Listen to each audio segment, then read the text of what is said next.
அன்பு பக்தர்களே, நாம் இப்பொழுது காண இருக்கின்ற தலைப்பு கிரக யுத்தம். மார்ச் மாதம் 16ஆம் தேதியிலிருந்து மார்ச் 16, 2024 முதல் ஏப்ரல் 20 தேதி வரை அல்லது மே மாதம் வரையில கூட நம்ம வச்சுக்கலாம்.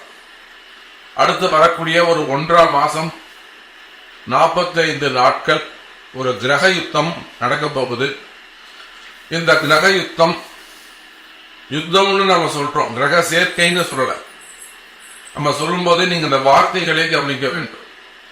அந்த கிரக யுத்தம் அப்படின்னு சொல்றோம். கிரக சேர்க்கைன்னு சொல்ல 6 கிரக சேர்க்கை 5 கிரக சேர்க்கை அப்படின்னு சொல்லல, கிரக யுத்தம்னு சொல்றோம். ஏன் என்ற யுத்தம்ங்கிற வார்த்தை எங்க சேர்க்கிறோம்னா, அன்பு நேயர்களே, நம்ம எல்லாருக்கும் தெரியும், சனி பகவான் கும்பத்தில் இருக்கிறார். கும்பத்தில் இருக்கக்கூடிய சனி பகவானுக்கு நேர் பகையான ஒரு கிரகம் இருக்கும்னு சொன்னா அது செவ்வாய் தான். சுக்கிரனும் பகைதான், அவர் கொஞ்சம் சாஃப்ட் கேரக்டர். ஆனா அந்த செவ்வாய் ராகு அடிதடிக்கு சம்பந்தப்பட்டவங்க, கழகங்களுக்கு சம்பந்தப்பட்டவங்க. பெரும் யுத்தங்களுக்கு எல்லாம் யாரு அதிபதி அப்படின்னு கேட்டீங்கன்னாக்கா செவ்வாய் தான். அப்ப அந்த செவ்வாய் பகவான் சனியோடு சேர்க்கிறார். பொதுவாகவே சனி செவ்வாய் சேர்ந்தா அது ஒரு தோஷமான சேர்க்கைன்னு சொல்லுவாங்க. எந்த ஒரு ஜாதகத்திலையும் சனியும் செவ்வாயும் சேர்ந்திருக்க கூடாது அப்படின்லாம் சொல்லுவாங்க. அப்ப இந்த அடுத்து வரக்கூடிய அந்த 1.5 மாசத்துல மார்ச் 16ஆம் தேதியிலிருந்து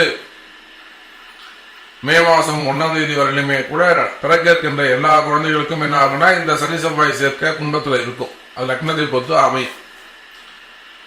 அப்ப அந்த சனியும் செவ்வாயும் சேர்க்கிறார்கள். அந்த இடத்துல தேவையில்லாத அரசியல் கழகங்கள் ஏற்பட போகுது.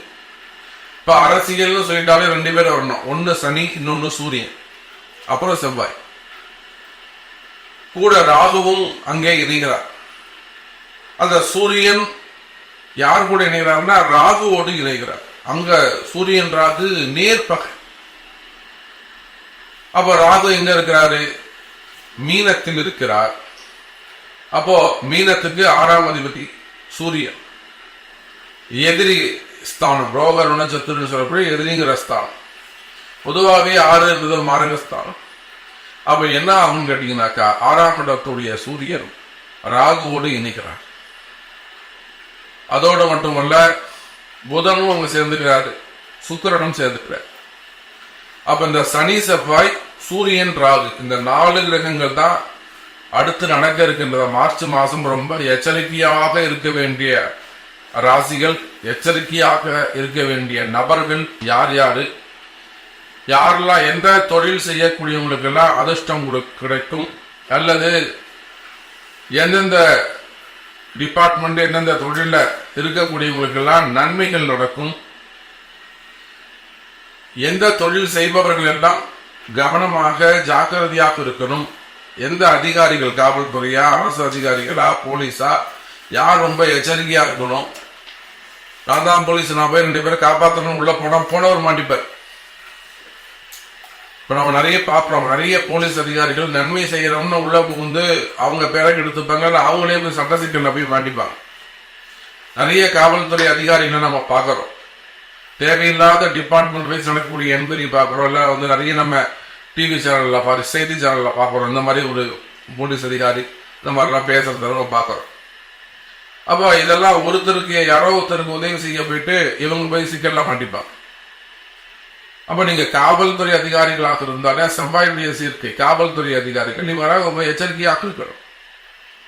அப்போ எந்தெந்த நபர்கள் எல்லாம் கவனமாக எச்சரிக்கையாக இருக்க வேண்டும், யாருக்கெல்லாம் இந்த 1.5 மாசம் ஆபத்தான காலமாக இருக்கும், எச்சரிக்கையான காலமாக இருக்கும் அப்படிங்கிற ஃபுல் டீட்டெயில் தான் நம்ம பார்க்க போறோம். பாருங்கள் பார்க்கலாம். மேஷ ராசி அன்பர், மேஷத்தை பொறுத்தவரை 11வது வீட்டுல லாபஸ்தானம்னு சொல்லக்கூடிய இடங்களை செவ்வாய் போய் இருக்கிறார். உடனே லாபஸ்தானம் எல்லாருக்கும் அதை கொட்டி கொடுத்துருவோம் அப்படின்னு நம்ம சொல்ல முடியாது. எனக்கு தெரிஞ்சு மேஷ ராசியில அரசியல் தலைவர்கள் ஒரு குறிப்பிட்ட ஒரு சிலர் நாம ஏற்கனவே நிறைய பதிவுகள் போட்டிருக்கிறோம், அவங்க நீங்களே பார்த்துருப்பீங்க. நாமளா முன் ஒரு சில பதிவுகளை கொடுத்துருக்கோம். அது இல்லாம நிறைய அரசியல் தலைவர்கள் நம்ம இடத்துல அந்த ஜாதகம் பார்க்க வரும். வாராகி இடத்துல வருகின்ற பொழுது அம்பாளுடைய உத்தரவு சிலர் கிடைக்கும்.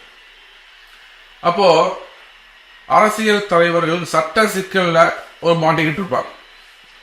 அரசியல் தலைவர்களாக இருந்தாலும் அல்லது அரசு அதிகாரிகளாக இருந்தாலும் அரசாங்கம் சார்ந்த தொழில் செய்யக்கூடியவர்களாக இருந்தாலும் அல்ல கவர்மெண்ட் ஜாப் எதோடாலும் போய் மாட்டிங்க.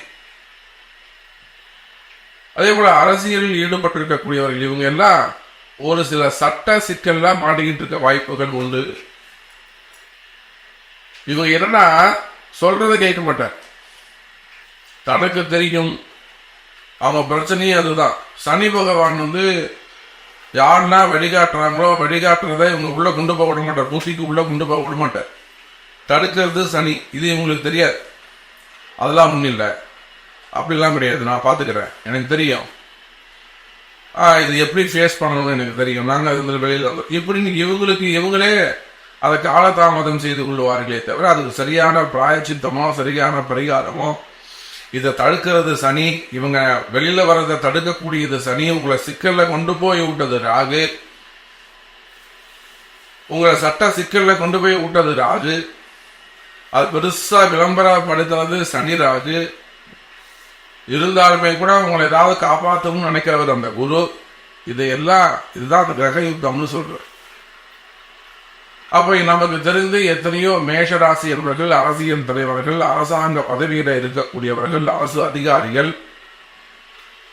அரசாங்கம் சார்ந்த தொழில் செய்யக்கூடியவர்கள், டெண்டர் பிசினஸ் எடுத்து பண்ண எத்தனையோ பேர் இந்த சட்ட சிக்கல்ல இருக்கு.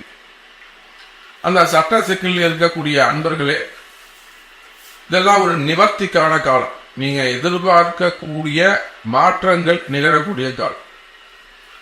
பொதுவா இந்த மே மாசம் ஜூன் மாசம் உங்களுக்கு ஒரு நல்லது நடக்கும். இந்த கிரக யுத்தம் முடியும் போது ஒரு கலகம் பிறக்கும். இப்ப இதை ஒரு பதிவு கேட்கறீங்க, இதுலேயே உங்களுக்கு ஒரு நல்ல நேரம்னு நீங்க நினைச்சுக்கலாம். இப்பவாது நம்ம ஒரு சொல்றது கேட்போம், என்னதான் சொல்றாரு பார்த்தோம். அந்த உங்களுக்கு அது நல்ல நேரம் இருக்குமே ஆனால் நீங்க அதை ஆக்டிவேட் பண்ணுவீங்க. நிச்சயமா அதுக்கான காதல வாங்குவீங்க. அதுக்கான செயல்பாடுகள், இந்த விஷயத்தை எடுத்து அந்த என்ன வழிபாடோ என்ன பரிகாரமோ அது என்னதோ அதை எடுத்து செய்வீங்க. இல்ல அது இன்னும் காலம் கடக்குமே ஆனால் அவ கால நேரம் உங்களை இன்னும் இழுத்துட்டு போகுதுன்னு அர்த்தம். கால நேரம் இன்னும் உங்களை இழுத்துட்டு போகுதுன்னு அர்த்தம், இன்னும் கால தாமதப்படுத்துதுன்னு அர்த்தம். அதே சமயத்துல இந்த 45 நாட்களும் உங்களுக்குள்ளே ஒரு புது கழகம் ஏற்படும்.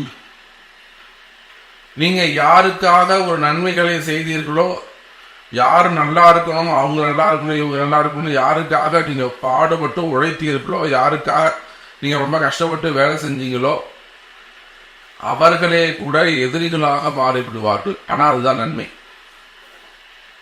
நான் அவ்வளவு கஷ்டப்பட்டேன், இவ்வளவு கஷ்டம் நினைக்க, ஆனா அவங்க நம்மளை பதிகள் சமைக்கிறதுக்கு கைவிட்டாங்க அப்படி நினைக்கவே நினைக்காதீங்க. நாரதர் கழகம் நன்மையில் முடியும் என்பதை கூட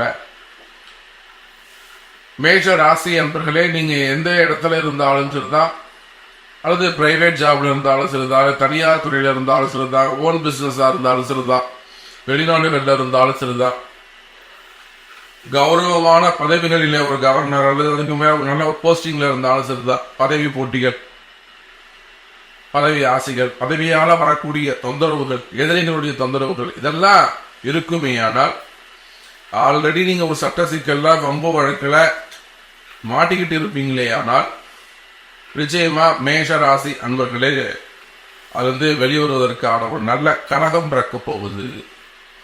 அதை கண்ட ஒன்னும் நீங்க பயப்பட வேண்டிய அவசியம் இல்லை. அப்ப பொதுவா இந்த கிரக யுத்தம் எப்படி இருக்கும் கேட்டீங்கன்னா, இந்த சூரியன் ராகு, அதே போல இங்க சனி செவ்வாய் சேர்க்க, இதனால என்ன ஆகும் அப்படின்னு கேட்டீங்கன்னாக்கா, அரசியலிலே அந்த பதவி போட்டிகள் அதிகமானதாக இருக்கும். பதவி போட்டிகள் கொஞ்சம் அதிகமான போட்டி பொறாமைகள் அதிகரிக்கும். ஃபெமிலியாரிட்டினா ராகு ஒரு பெரிய ஒரு வளர்ச்சி, ஒரு பெரிய ஃபேமஸ் செலிபிரிட்டி வச்சுக்கோங்க. சூரியன் ராகுவை தாண்டிய செலிபிரிட்டி. அப்ப 2 செலிபிரிட்டியும் பகைக்கிறங்களா ஒன்னா உட்காரும் போது அந்த இடத்துல பிராக்டிக்கலா அறிவுபூர்வமா ஒரு நம்ம சயின்ஸ்லயே பார்ப்போம். அப்போ 2 ஒளி வீசு கிரகங்கள் 2 உட்காந்து இருக்கும் போது இது என்ன ஆகும் அப்படின்னு கேட்டீங்கன்னாக்கா, நீ பெரியாளா நான் பெரியானா கருத ஊட்டி தான் கட்டிலும். அப்போ மேஷ ராசி என்பவர்களே, உங்களுக்கு இருக்கக்கூடிய நீங்க யாராக வேண்டுமானாலும் இருக்கலாம். சாதாரண குடும்ப பெண்ணாக இருக்கலாம், குடும்ப பெண்களாக இருக்கலாம், அல்லது வேலைக்கு போகக்கூடியவங்களாக இருக்கலாம், அரசியல் தலைவர்களாக இருக்கலாம். மெயினா எனக்கு இந்த போஸ்டிங் கிடைக்குமா அப்படின்னா, அப்பதான் வந்து சீட்டு கிடைக்குமா, எனக்கு நான் இப்ப ஜெயிக்க முடியுமா, செலவு பண்ணலாமா, இதெல்லாம் நிறைய கேள்விகள் இருக்கு. அதுக்கு நிறைய போட்டி பொறாமைகள் இருக்கு. சாமி நாம இது எப்படி புடைச்சிட்டு உள்ள போறது, இந்த மாதிரி நிறைய கேள்விகள் நம்ம கிட்ட வருது. அம்பாள் இடத்துல, வாராகி இடத்திலே நிறைய கேள்விகள் வருகின்றது. அப்போ மேஷ ராசி என்பர்களே, இந்த கிரகயுத்த காலத்தில் எச்சரிக்கையாக இருக்க வேண்டும். நீங்க ஏதாவது ஒரு குருவை நீங்க பின்பற்றணும். எனக்கு அவர் தெரியும் இவர் தெரியுன்றதை விட இந்த மாதிரி உண்மையை உடைச்சு சொல்ற, சார் இப்படிதான் இருக்கும், நீங்க ஜாக்கிரதையா இருக்கணும். யார் உண்மையை எடுத்து சொல்றாங்களோ அவங்களும் நீங்க பின்பற்றணும். சும்மாவது மகிழ்ச்சிக்காகவாது அதெல்லாம் ஒண்ணும் இல்லை, சூப்பர் ஆயிடுவீங்க, ஒரு பெருமை பேசுற விஷயம் கிடையாது. ஒரு பாதிப்பு வந்து ஒரு புண்ணு வந்திருக்கு, ஒரு ரணம் ஏற்பட்டிருக்குன்னா அதுக்கு மருந்து தான் ரொம்ப முக்கியம். நீங்க அதெல்லாம் மருந்தே போடாதீங்க சார், சூப்பர் ஆகிட்டு சார், தானா ஆகிட்டு சார் அப்படிங்கிறது புத்திசாலித்தனம் கிடையாது. அதனால உங்களுக்கு நல்ல வழிகாட்டக்கூடிய குருவை நீங்கள் தேர்ந்தெடுக்க வேண்டும். இது இப்படித்தான் நிதர்சனமா எடுத்து பயப்படாம தெளிவா எடுத்து சொல்லணும். அந்த மாதிரி ஒரு குருவை நீங்கள் தேர்ந்தெடுத்து பின்பற்றுவீர்களேயானால் அடுத்தடுத்த நன்மைகள் நடக்கும். முதல்ல நடந்த விஷயங்களுக்கு பரிகாரம் ராஜ்யத்தோடு ரொம்ப முக்கியம். அதை செய்து இந்த கிரக யுத்தம் மேஷராசிக்கு எச்சரிக்கை ராசியாக அமைகிறது என்பதை சொல்லிக் கொண்டு, மேலும் உங்களுடைய சந்தேகங்களுக்கு உங்களுடைய பிறப்பு ஜாதகம் பேசும், அதை கொண்டு தெரிந்து கொள்ளுங்கள் என்பதை தெரிந்து கொண்டு மீண்டும் ஒரு அற்புதமான பதிவில் சந்திக்கிறேன். ஜெய் வர.